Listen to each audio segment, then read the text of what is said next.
Kannada cinema ಇಂಡಸ್ಟ್ರಿಯಲ್ಲಿ ಅನೇಕ cinema ತಾರೆಯರು ಬಂದು ಹೋಗಿದ್ದಾರೆ. ಅದರಲ್ಲೂ ನಟಿಯರು ಅಂತ ಬಂದಾಗ ನಾವು ಅನೇಕ ನಟಿಯರನ್ನ ನೋಡಿದ್ದೇವೆ. ಪ್ರಜ್ಞಾವಂತ, ಬುದ್ಧಿವಂತ, ಹಾಗೇನೆ ತುಂಬಾನೇ ಮುದ್ದಾಗಿರುವಂತ ನಟಿಮಣಿಯರನ್ನ ನೋಡಿದ್ದೇವೆ. ಎಷ್ಟೋ ನಟಿಯರು ಅದ್ಭುತವಾಗಿ ನಟಿಸಿದ್ದಾರೆ, ನಮ್ಮನ್ನ ಮನೋರಂಜಿಸಿದ್ದಾರೆ, ಕೊನೆಗೆ ಇಂಡಸ್ಟ್ರಿಗೆ ಗುಡ್ ಬೈ ಹೇಳಿದ್ದಾರೆ. ಹಾಗೆ ಹೋದವರ ಪೈಕಿ ಸುಹಾಸಿನಿ ಕೂಡ. ನಟಿ ಸುಹಾಸಿನಿ ಅವರನ್ನ ಯಾರಾದ್ರೂ ಮರೆಯೋದಕ್ಕೆ ಸಾಧ್ಯನಾ ಹೇಳಿ? ಅವರ ಒಂದು ಸ್ಮೈಲ್ ಸಾಕು, ಅವತ್ತು ಅದು ಎಷ್ಟೋ ಪಡ್ಡೆ ಹುಡುಗರು ತಲೆ ಕೆಡಿಸ್ಕೊಂಡ್ಬಿಟ್ಟಿದ್ರು. ಅವರ ಒಂದು ಸ್ಮೈಲಿಗೆ ಎಷ್ಟೋ ಹೆಣ್ಣು ಮಕ್ಕಳು ಕೂಡ ಮನಸೋತು ಹೋಗಿದ್ರು. ಅವರ ನಗುವೆ ಅಷ್ಟು ಅದ್ಭುತವಾಗಿತ್ತು. ಸುಹಾಸಿನಿ ಅಂತ ಅಂದ್ರೇನೆ ಸ್ಮೈಲ್. ಆಗಿನ ಜನರೇಷನ್ ನ ಎಂತವ್ರನ್ನಾದ್ರೂ ನೀವು ಕೇಳಿ, ನಿಮ್ಮ ಫೇವ್ರೆಟ್ ನಾಯಕಿ ಯಾರು ಅಂತ ಅಂದ್ರೆ ಅದು ಸುಹಾಸಿನಿ ಅಂತ ಅಂತಾರೆ. ಅದರಲ್ಲೂ ಅಮೃತ ವರ್ಷಿಣಿ ಬಂದು ಹೋದ ಮೇಲಂತೂ ಸುಹಾಸಿನಿ ನಗು, ಮಾತು ಎಲ್ಲವೂ ಕೂಡ ತುಂಬಾ ಜನಕ್ಕೆ ಇಷ್ಟ ಆಗಿತ್ತು. ಅಂತ ಸುಹಾಸಿನಿ ಈಗ ಕನ್ನಡ ಇಂಡಸ್ಟ್ರಿಯಲ್ಲಿ ಕಾಣಿಸ್ಕೊಳ್ಳಲ್ಲ. ಹಾಗಿದ್ರೆ ಸುಹಾಸಿನಿ ಹೇಗಿದ್ದಾರೆ, ಏನ್ ಮಾಡ್ತಿದ್ದಾರೆ, ಅವರ ವೈಯಕ್ತಿಕ ಜೀವನ ಯಾವ ರೀತಿ ಆಗಿದೆ, ಅವರ ಮಗ ಅಥವಾ ಮಗಳು ಇಂಡಸ್ಟ್ರಿಯಲ್ಲಿ ಹೆಸರು ಮಾಡ್ತಿಲ್ವಾ? ಸುಹಾಸಿನಿನ ಅಷ್ಟು ಚೆನ್ನಾಗಿದ್ರು ಅಂತಂದ್ರೆ ಅವ್ರ ಮಕ್ಕಳು ಏನಿಷ್ಟು ಚೆನ್ನಾಗಿರ್ತಾರೆ? ಅವರು ಸಿನಿಮಾ ಇಂಡಸ್ಟ್ರಿಯಲ್ಲಿ ಹೀರೋ ಹೀರೋಯಿನ್ ಆಗಿದ್ದಾರಾ? ಈ ತರದೊಂದಷ್ಟು ಪ್ರಶ್ನೆಗಳು ನಿಮ್ಮನ್ನ ಕಾಡ್ತಾ ಇರಬಹುದು. ಆ ಎಲ್ಲ ಪ್ರಶ್ನೆಗೆ ಈ ವಿಡಿಯೋದಲ್ಲಿ ವಿಸ್ತಾರವಾಗಿ ವಿವರಣೆಯನ್ನ ನೀಡ್ತೀವಿ. ಆದ್ರೆ ಇಲ್ಲಿವರೆಗೂ ನಮ್ಮ ಚಾನೆಲ್ ಅನ್ನ ಸಬ್ಸ್ಕ್ರೈಬ್ ಮಾಡಿಲ್ಲ ಅಂದ್ರೆ ಸಬ್ಸ್ಕ್ರೈಬ್ ಮಾಡೋದನ್ನ ಮರಿಬೇಡಿ. ಹೆಚ್ಚಿನ ಮಾಹಿತಿಗಾಗಿ ಬೆಲ್ ಐಕಾನ್ ಪ್ರೆಸ್ ಮಾಡೋದನ್ನು ಕೂಡ ಮರಿಬೇಡಿ. ತುಂಬಾ ಜನಕ್ಕೆ ಸುಹಾಸಿನಿ ಹಿನ್ನೆಲೆ ಏನು, ಸುಹಾಸಿನಿ ಹುಟ್ಟಿದ್ಯಲ್ಲಿ, ಅವ್ರ ಸಿನಿಮಾ ಇಂಡಸ್ಟ್ರಿಗೆ ಬಂದಿದ್ ಹೇಗೆ, ಇದು ಗೊತ್ತಿಲ್ಲ. ಅದ್ರ ಬಗ್ಗೆ ನೋಡ್ತಾ ಈಗ ಸುಹಾಸಿನಿ ಎಲ್ಲಿದ್ದಾರೆ, ನಮ್ಮ ಕನ್ನಡ ಇಂಡಸ್ಟ್ರಿಗೆ ಯಾವಾಗ ಬರ್ತಾರೆ ಅನ್ನೋದ್ರ ಬಗ್ಗೆಯೂ ಕೂಡ ಮಾಹಿತಿ ನೀಡೋಣ. ಆಗಸ್ಟ್ 15ನೇ ತಾರೀಕು 1961 ಪರಮುಕುಡಿ ಮದ್ರಾಸ್ ಅಂದ್ರೆ ಇಂದಿನ ತಮಿಳುನಾಡಿನಲ್ಲಿ ಜನಿಸಿದವರು ನಟಿ ಸುಹಾಸಿನಿ. ಚಿಕ್ಕ ವಯಸ್ಸಿನಿಂದಲೂ ಕೂಡ ಓದು ಹಾಗೂ ಕಲೆಯ ಮೇಲೆ ಬಹಳನೇ ಆಸಕ್ತಿಯನ್ನ ಹೊಂದಿದ್ರು.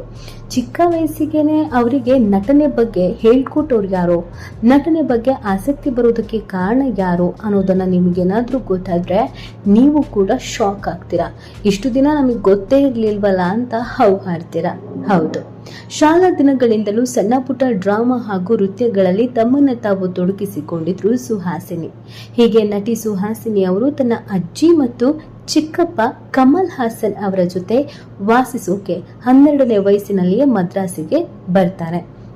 ಅಂದ್ರೆ ಸುಹಾಸಿನಿ ಅವರಿಗೆ ನಟನೆ, ಈ ಸಿನಿಮಾ ರಂಗ ಇದೆಲ್ಲವೂ ಕೂಡ ಗೊತ್ತಾಗಿದ್ದು ಅವರ ಚಿಕ್ಕಪ್ಪ ಕಮಲ್ ಹಾಸನ್. ತುಂಬಾ ಜನಕ್ಕೆ ಕಮಲ್ ಹಾಸನ್ ಮತ್ತು ಸುಹಾಸಿನಿ ಮಗಳು ಮತ್ತು ತಂದೆ ಅಂದ್ರೆ ಚಿಕ್ಕಪ್ಪ ಅಂತ ಗೊತ್ತೇ ಇರಲಿಲ್ಲ. ಆದ್ರೆ ಇತ್ತೀಚೆಗೆ ಒಂದಷ್ಟು ಕಾರ್ಯಕ್ರಮಗಳಲ್ಲಿ ಕಮಲ್ ಹಾಸನ್ ಮತ್ತು ಸುಹಾಸಿನಿ ಚಿಕ್ಕಪ್ಪ ಮಗಳು ಅಂತ ಗೊತ್ತಾಗಿ ಎಲ್ರೂ ಶಾಕ್ ಆಗಿದ್ರು. ಇನ್ನು ಅಲ್ಲಿಂದ ಇವರ ಕಲಾ ಕೌಶಲ್ಯತೆ ಇನ್ನಷ್ಟು ಹೆಚ್ಚಾಯಿತು. ಕಮಲ್ ಹಾಸನ್ ಅವರನ್ನ ನೋಡಿಕೊಂಡು ತಾನೂ ಕೂಡ ನಟಿ ಆಗ್ಬೇಕು ಅಂತ ಅಂದ್ಕೊಂಡಿದ್ರು. ಚಿಕ್ಕಪ್ಪ ಹೇಗೆಲ್ಲ ತಯಾರಿಯನ್ನ ಮಾಡ್ಕೊಂತಾರೋ ಅದೇ ರೀತಿಯಾಗಿ ನಟಿ ಸುಹಾಸಿನಿ ಕೂಡ ಚಿಕ್ಕ ವಯಸ್ಸಿನಲ್ಲಿದ್ದಾಗ ಸಂಪೂರ್ಣವಾಗಿ ತಯಾರಿಯನ್ನ ಮಾಡ್ಕೊಂಡಿದ್ರು. ಹೀಗೆ 1980ರಲ್ಲಿ ನೆಜಂತೈ ಕಿಲ್ಲಾತೆ ಎಂಬ ತಮಿಳು ಸಿನಿಮಾ ಒಂದರ ಮೂಲಕ ಬಣ್ಣದ ಲೋಕವನ್ನ ಪ್ರವೇಶ ಮಾಡಿದ್ರು. ಮೊದಲ ಸಿನಿಮಾದಲ್ಲಿಯೇ ಅತಿ ಅದ್ಭುತ ನಟನೆ ಮಾಡಿ ತಮಿಳುನಾಡು ರಾಜ್ಯ ಸರ್ಕಾರ ಪ್ರಶಸ್ತಿಯನ್ನ ನಟಿ ಸುಹಾಸಿನಿ ತಮ್ಮ ಮುಡಿಗೇರಿಸಿಕೊಂಡ್ರು.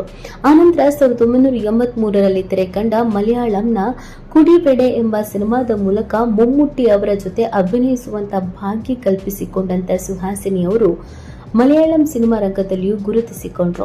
ಅದರಂತೆ ನಟ ಮೋಹನ್ ಲಾಲ್ ಅವರೊಂದಿಗೆ ವಾನಪ್ರಸ್ಥಂ ಸಿನಿಮಾದಲ್ಲಿ ನಟಿಸಿದ ಸುಹಾಸಿನಿ ಅವರಿಗೆ ವಿಷ್ಣುವರ್ಧನ್ ಅವರ ಬಂಧನ ಸಿನಿಮಾದಲ್ಲಿ ನಟಿಸುವಂತ ಅವಕಾಶ ಸಿಗತ್ತೆ.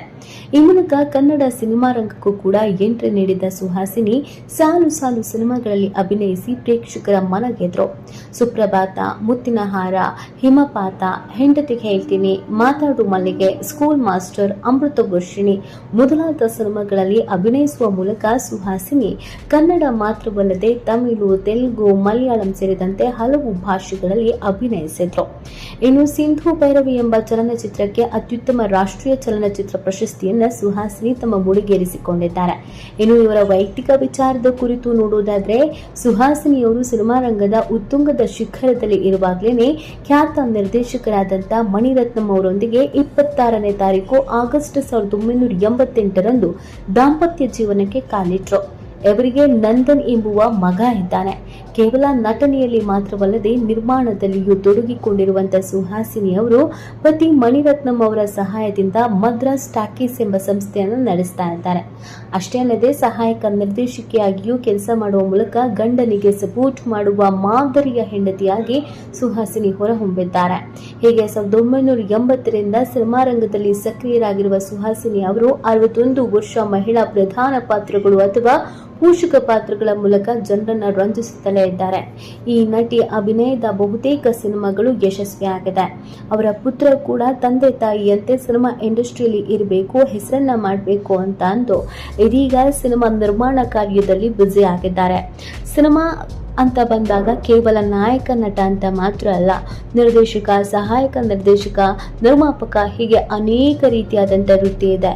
ಸುಹಾಸಿನಿ ಸಿನಿಮಾದಲ್ಲಿ ತಂದೆ ತಾಯಿಯಂತೆಯೇ ಹೆಸರು ಮಾಡಬೇಕು, ಸಾಧನೆಯನ್ನ ಮಾಡಬೇಕು ಅಂತ ಇದೀಗ ನಿರ್ಮಾಣ ಕಾರ್ಯದಲ್ಲೇ ಬ್ಯುಸಿ ಆಗಿದ್ದಾರೆ. ಇವರ ಬ್ಯಾನರ್ನಲ್ಲಿ ಅನೇಕ ಸಿನಿಮಾಗಳು ಮೂಡಿ ಬರ್ತಾ ಇದೆ, ಹೊಸಬರಿಗೆ ಅವಕಾಶವನ್ನು ಕೊಡ್ತಾ ಇದ್ದಾರೆ.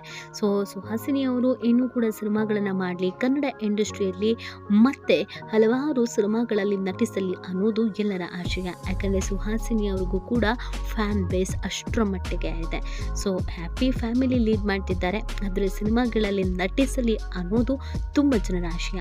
ಸುಹಾಸಿನಿಯ ಯಾವ ಸಿನಿಮಾ ನಿಮಗೂ ಕೂಡ ಇಷ್ಟ ಆಗಿತ್ತೋ ಅನ್ನೋದ್ರ ಬಗ್ಗೆ ನೀವು ಕಮೆಂಟ್ ಮಾಡಿ ನಿಮ್ಮ ಅನಿಸಿಕೆ ಮತ್ತು ಅಭಿಪ್ರಾಯವನ್ನು ತಿಳಿಸಬಹುದು.